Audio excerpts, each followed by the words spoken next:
From a Shakespearean actor fighting to give his vampire dignity to a hook-handed morgue attendant no one mentions, Blacula's production hides bizarre secrets behind its fangs. This groundbreaking blaxploitation horror wasn't just the first black vampire film. It launched disco careers, sparked NAACP controversies, and featured deaths inspired by Stephen King, all while making history on a shoestring budget. Fact 1. Shakespeare demanded dignity from a punchline title. When American International Pictures approached William Marshall about playing the lead in a movie called Blacula, the classically trained Shakespearean actor could have laughed them out of the room. The studio's original script featured a character named Andrew Brown, which sounded more like a sitcom character than an African prince turned vampire. Marshall, who had performed Othello to critical acclaim on stages across Europe and America and was known by the London Sunday Times as the best Othello of his time, saw something deeper in the concept despite its campy title. Instead of walking away, Marshall negotiated extensively with the producers during pre-production, insisting that if he was going to take this role, the character needed genuine dignity and cultural authenticity. He demanded the character be transformed from the generic Andrew Brown into Prince Mamuwalde, an 18th century African nobleman from the Ebony tribe. Marshall personally developed the backstory that Mamuwalde traveled to Transylvania in 1780 on a diplomatic mission to convince European leaders to help end the slave trade, a detail that gave the character noble purpose and historical weight. The actor also insisted on incorporating authentic African elements, including Swahili dialogue and accurate references to African art and tribal customs. These changes weren't in the original script, but became essential to the film's identity. Marshall's refusal to accept a one-dimensional stereotype transformed what could have been just another exploitation film into something more substantial, creating cinema's first dignified black vampire character who was a tragic hero rather than a monster. Fact 2. The character name Blacula is never used. One of the strangest quirks about a movie titled Blacula is that almost nobody in the film actually calls the vampire Blacula. In the opening prologue set in Count Dracula's castle in 1780, Dracula delivers his curse to Prince Mamuwalde after biting him and transforming him into a vampire. The Count dramatically declares that Mamuwalde will be cursed with his name and proclaims him Blacula, seemingly proud of his racist wordplay combining black and Dracula. There's just one major problem with Dracula's clever naming scheme. When Dracula curses Mamuwalde with this new name, the prince is already unconscious from the attack and can't hear what he's being called. Dracula doesn't bother writing the name on the coffin or leaving any note about his brilliant pun, so when the coffin is opened nearly 200 years later in 1972 Los Angeles, nobody has any idea about the name Blacula.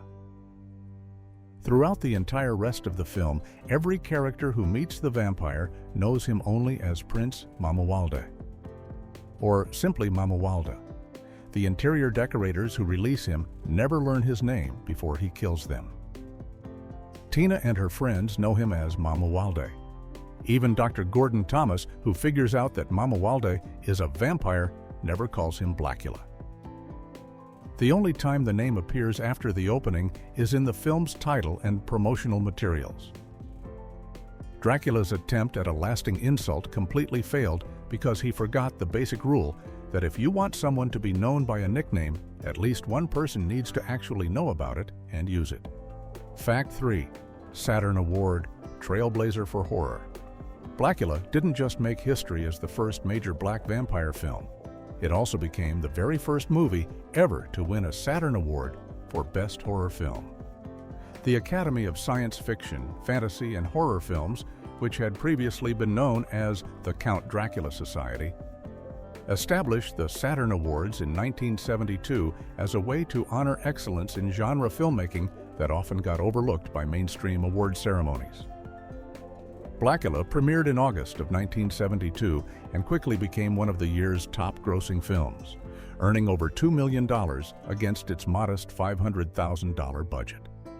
When the first-ever Saturn Award ceremony took place, the Academy selected Blacula as the inaugural Best Horror Film winner, recognizing both its commercial success and William Marshall's commanding performance as Prince Mamuwalda. This made Blacula the gold standard that all future Saturn Award winners would be measured against.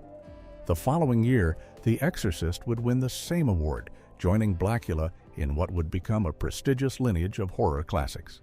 The Saturn Awards have since become one of the most respected honors in genre cinema, with winners including Get Out, A Quiet Place, and countless other beloved horror films. Every single one of those films follows in the footsteps that Blacula first walked when it took home that inaugural trophy, cementing the blaxploitation vampire's place not just in black cinema history, but in the broader story of how horror films gained recognition as legitimate art worthy of celebration. Fact 4. Animated acid trip opens the film. The first 7 minutes of Blacula feature a fairly traditional Gothic horror setup with Prince Mamuwalda visiting Count Dracula's castle in 1780, complete with dark lighting, period costumes, and dramatic vampire action. Then everything suddenly shifts as designer Sandy DeVore's animated title sequence explodes onto the screen with a completely different visual language. DeVore created a minimalist, psychedelic animation showing a black bat hunting a red blob of blood through a stark maze of white and black veins. The animated blood blob transforms into the crimson silhouette of a woman, and the bat pursues her through scene after scene, eventually attacking and feeding. The whole sequence pulses with funky music composed by Gene Page, creating a jarring tonal shift from the stiff period drama that preceded it. DeVore, who had previously designed album covers, including Buffalo Springfield's first record, and would later create title sequences for TV shows like The Partridge Family and The Young and the Restless, specialized in this kind of graphic abstract animation. The title sequence serves as a bridge between the 18th century prologue and the modern 1972 Los Angeles setting, using its psychedelic energy to signal that the movie is about to shift into full-on 1970s blaxploitation mode, complete with funk music, urban nightclubs, and groovy fashion. The animated interlude was striking enough that DeVore returned to design the sequel's titles as well, creating a similar red and black aesthetic for Scream Blacula Scream in 1973. Critics noted the title sequence as one of the film's most memorable visual elements, with its combination of paper textures and ink creating an arresting contrast. Fact 5. Hook-handed morgue attendant mystery. One of Blacula's most bizarre and unexplained details involves character actor Elisha Cook Jr., who plays the morgue attendant named Sam.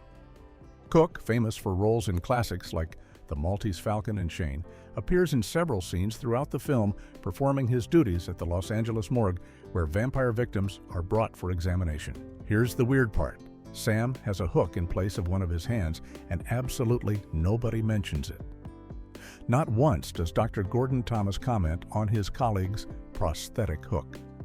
The other characters never acknowledge it. There's no backstory explaining whether this is a work-related injury, a war wound, or just how Sam has always been.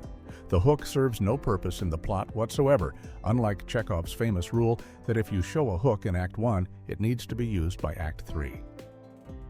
Sam doesn't use the hook as a weapon when vampire Juanita Jones attacks him in one of the film's most terrifying scenes. He doesn't accidentally impale anything with it. It's just there, hanging at his side, completely ignored by everyone, including the camera, which never draws attention to it. Film critics and fans have spent decades wondering whether Cook simply showed up to set wearing the hook as part of his own character choice, and director William Crane decided to just roll with it. Others speculate it was meant to make Sam more memorable as a character, but the explanation scenes got cut. Whatever the reason, Sam's unexplained hook hand remains one of the film's strangest visual details that everyone sees but nobody discusses. Fact 6. The Hughes Corporation's Big Break.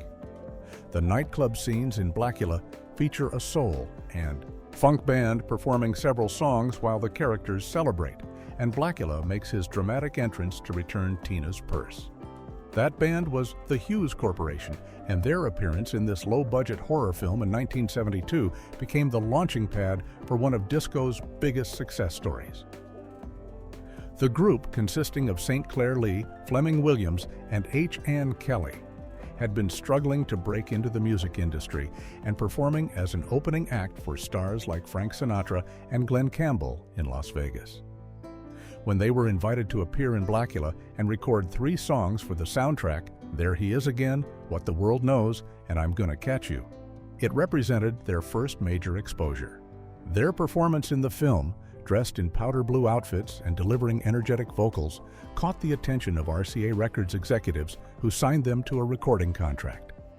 The group's name was a pun on the Hughes Corporation, with hue referring to color and their African-American heritage. In 1973, they released their debut album, Freedom for the Stallion, which included a song called Rock the Boat, written by founder Wally Holmes, who had also written their Blacula songs. Rock the Boat became one of the first major disco hits when it topped the Billboard Hot 100 chart in July of 1974, selling over 2 million copies. The song helped establish the disco sound that would dominate the mid to late 70s. Without their appearance in Blacula giving them that crucial first break and industry visibility, the Hughes Corporation might never have achieved their disco immortality. Fact 7. NAACP president forced to resign. The controversy surrounding Blacula went far beyond typical film criticism when Julius Griffin, president of the Beverly Hills Hollywood branch of the NAACP, publicly attacked the movie and its star. Griffin had coined the term blaxploitation earlier in 1972 to criticize films he believed promoted negative stereotypes and exploited black audiences for profit. He specifically called out William Marshall's performance in Blacula as demeaning to African Americans, arguing that the film represented cultural genocide despite its commercial success. The situation took a bizarre turn when Griffin became involved in another Hollywood controversy at the same time. Mexican-American actor Anthony Quinn had been cast to play King Christophe, a real-life Haitian revolutionary hero in a film called Black Majesty, and Quinn planned to perform the role in blackface. This was the exact type of offensive casting that civil rights organizations typically fought against. However, Griffin shocked everyone by publicly endorsing Quinn's casting, telling Daily Variety that if black actors can play demeaning roles in Blacula, he could hardly oppose Quinn's portrayal of a black character.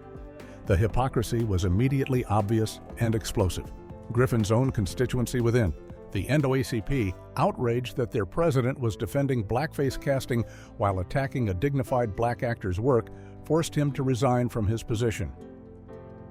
The incident freed Griffin to focus full-time on his coalition against blaxploitation campaign, but it also damaged his credibility.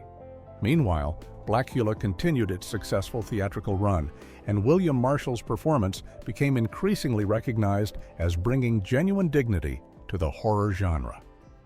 Fact 8. William Marshall created his character's backstory. The Prince Mamuwalde that audiences see in Blacula bears little resemblance to what the original script contained, and that's entirely thanks to William Marshall's extensive creative input during pre-production. When Marshall first received the screenplay, the character had minimal backstory beyond being turned into a vampire by Dracula. Marshall insisted on personally developing nearly every aspect of Mamuwalde's history, culture, and motivation, working closely with the producers to reshape the character before filming began. He created the specific detail that Mamuwalde was an African prince from the Ebony tribe located northeast of the Niger Delta. Marshall researched African history and tribal customs to ensure authenticity, then incorporated Swahili phrases into the dialogue and added scenes where Mamuwalde discusses African art and cultural traditions. The entire anti-slavery mission that brings Mamuwalde to Transylvania was Marshall's idea, giving the character a noble purpose that transformed him from a simple monster into a tragic hero. Marshall even chose the name Mamuwalde itself, replacing the script's original Andrew Brown with something that sounded appropriately regal and African. The actor drew on his extensive Shakespearean training to give Mamuwalde the bearing and speech patterns of true royalty, treating the role with the same seriousness he brought to playing Othello on stage. Marshall insisted that Mamuwalde maintain his dignity even while committing vampire acts, creating a character who is horrified by what he's become rather than gleefully evil. These weren't minor tweaks, but fundamental reimagining of the entire character.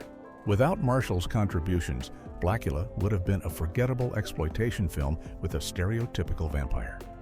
Instead, his creative control resulted in cinema's first fully realized black vampire protagonist. Fact 9. Vonetta McGee's mysterious dual-role actress. Vonetta McGee plays two distinct characters in Blacula, and the film treats this as completely normal without ever explaining the supernatural mechanics involved. In the opening prologue set in 1780, McGee appears as Princess Luva, the devoted wife of Prince Mamuwalde, who is trapped in the dungeon with his coffin and left to die of starvation or suffocation while listening to her husband's anguished cries for blood. Then, when the story jumps forward to 1972 Los Angeles, McGee reappears as Tina Williams, a modern woman who happens to look exactly like Luva down to the smallest detail. When Blacula sees Tina at the funeral home, he immediately recognizes her as his long-dead wife and becomes convinced she's Luva reincarnated. The strange part is that nobody in the film questions this or asks for proof. Tina doesn't have memories of a past life. There's no mystical explanation about souls being reborn. No character suggests DNA coincidence or distant family connections. Mamuwalde simply declares that Tina is Luva returned to him, and both the other characters and the film itself accept this as obvious fact. Tina falls in love with Mamuwalde remarkably quickly, considering he's basically a stranger in a cape, but perhaps some subconscious recognition drives her attraction.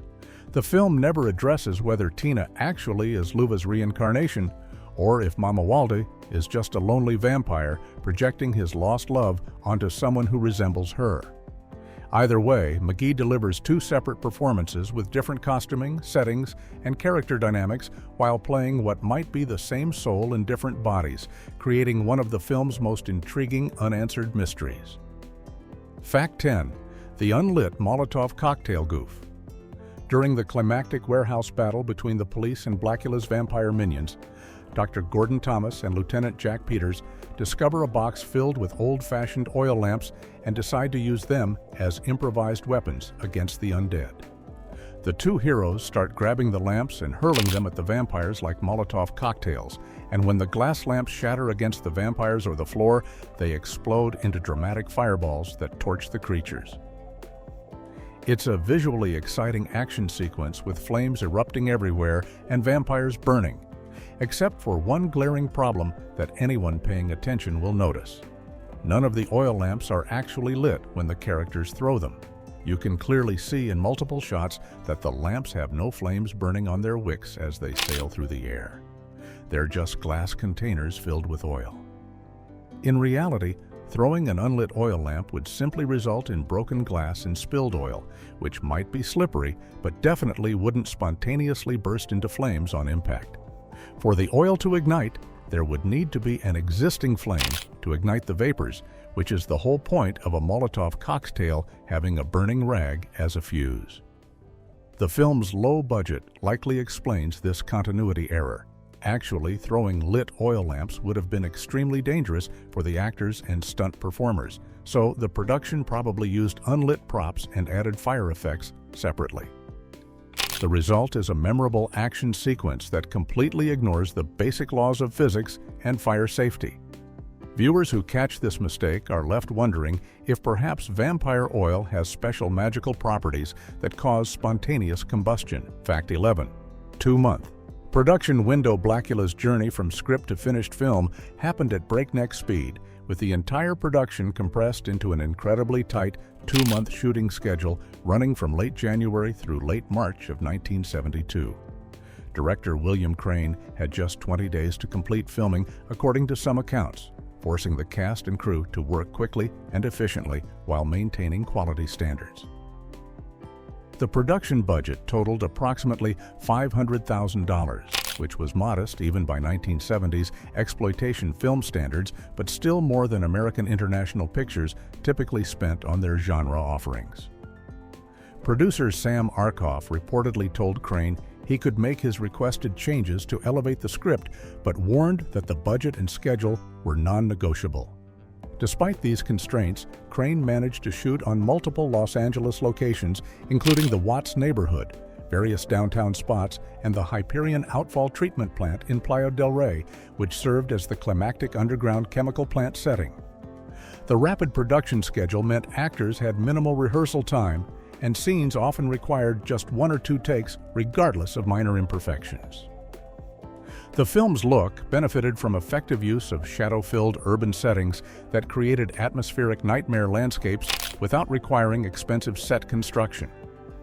When Blacula opened in theaters in August of 1972, just 5 months after filming wrapped, it quickly debuted at number 24 on Variety's list of top films and went on to earn nearly $2 million in domestic rentals. The return on investment was spectacular, with the film earning roughly 4 times its production budget and proving that tight schedules and modest budgets didn't prevent commercial success when the core concept resonated with audiences. Fact 12. William Crane's feature film debut. When 23-year-old William Crane stepped onto the set of Blacula to begin filming in January of 1972, he was making his feature film directorial debut with almost no big screen experience. Crane had graduated from UCLA's film school and built his resume directing episodes of the television series The Mod Squad, which gave him experience with action sequences and urban settings, but nothing on the scale of a theatrical horror film.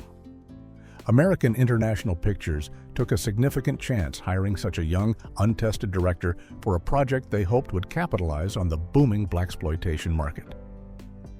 Crane brought fresh energy and a willingness to fight for his creative vision despite the studio's tight budget constraints. He repeatedly lobbied the production for access to a high-speed camera that would allow him to shoot slow-motion sequences, which was an expensive request for a low-budget exploitation film. The studio initially refused, but after seeing early footage and realizing Crane was creating something more memorable than expected, they finally provided the camera equipment. Crane used it to film one of the movie's most terrifying moments: vampire cabbie Juanita Jones charging toward her victim in slow motion, creating an image that remains genuinely frightening decades later. His television background proved valuable for managing the compressed shooting schedule and working with the ensemble cast, many of whom also came from television work. The success of Blacula didn't lead to a major Hollywood career for Crane. He directed one more blaxploitation horror film, Dr. Black and Mr. Hyde, in 1976, before moving primarily into television directing, including episodes of The Dukes of Hazzard. But his feature debut remained his most influential work and most enduring legacy. Fact 13. Stephen King borrowed the morgue scene. One of Blacula's most effective horror sequences takes place in the Los Angeles morgue when vampire cabbie Juanita Jones rises from her drawer in the cold storage and attacks the hook-handed attendant Sam in a scene that's genuinely terrifying despite the film's low budget. Actress Ketty Lester, who had scored a hit song with Love Letters in 1962, delivers a memorable performance as Juanita, bringing real menace to her vampire portrayal. The scene works because of its build-up. Dr. Gordon Thomas calls Sam and tells him to take Juanita's body out of deep freeze so it will warm up, planning to show Lieutenant Peters what happens when a vampire corpse thaws. Sam follows the instructions but fails to lock the morgue door and leave, as Thomas advised, staying around long enough to become victim to the awakening vampire. Director William Crane shoots the attack with high-speed, slow-motion cinematography that he fought the studio to obtain, creating a dreamlike quality as Juanita lunges toward Sam. The combination of Lester's committed performance, the clinical morgue setting, and Crane's slow-motion technique created such an effective scene that it caught the attention of horror master Stephen King. King has openly acknowledged that elements of this morgue attack sequence directly influenced his writing of the novel Salem's Lot, particularly the scenes involving vampires awakening in clinical settings. Film critics and horror historians have noted the visual and tonal similarities between Blacula's morgue sequence and various adaptations of Salem's Lot. The fact that a low-budget blaxploitation film could influence one of horror literature's most important writers speaks to the genuine craft that went into creating Blacula's most memorable moments. Fact 14. Free admission for cape wearers American International Pictures knew they had something unusual on their hands with Blacula and decided the film's marketing campaign should be just as unconventional as the movie itself. Before the film's wide release in August of 1972, the studio held special promotional screenings at 2 New York City theaters designed to generate buzz and attract the crucial opening weekend crowds. The promotional gimmick they created was wonderfully bizarre. Anyone who showed up to these special screenings wearing a flowing cape would be admitted to the theater completely free of charge, no ticket purchase necessary. This meant that the earliest Blacula audiences in New York included significant numbers of people who had raided their closets or costume boxes to find anything remotely cape-like just to score free admission. Imagine the scene on those opening nights with dozens of cape-wearing moviegoers filing into theaters, some in full Gothic vampire regalia, and others in makeshift capes fashioned from blankets or bathrobes. The promotion created exactly the kind of word-of-mouth excitement and visual spectacle that exploitation films thrived on, giving local media something fun to cover and making the film feel like an event, rather than just another movie opening. American International Pictures had decades of experience promoting low-budget films with creative gimmicks. Producer William Castle had pioneered the practice in the 1950s and 60s with stunts like wiring theater seats to deliver electric shocks or offering life insurance policies against death by fright. The cape promotion for Blacula fit perfectly into that tradition of showmanship, creating memorable experiences that audiences would talk about long after the film itself was over. Fact 15. Blacula commits suicide. The ending of Blacula breaks dramatically from traditional vampire film conclusions in a way that's almost unprecedented in the genre's history.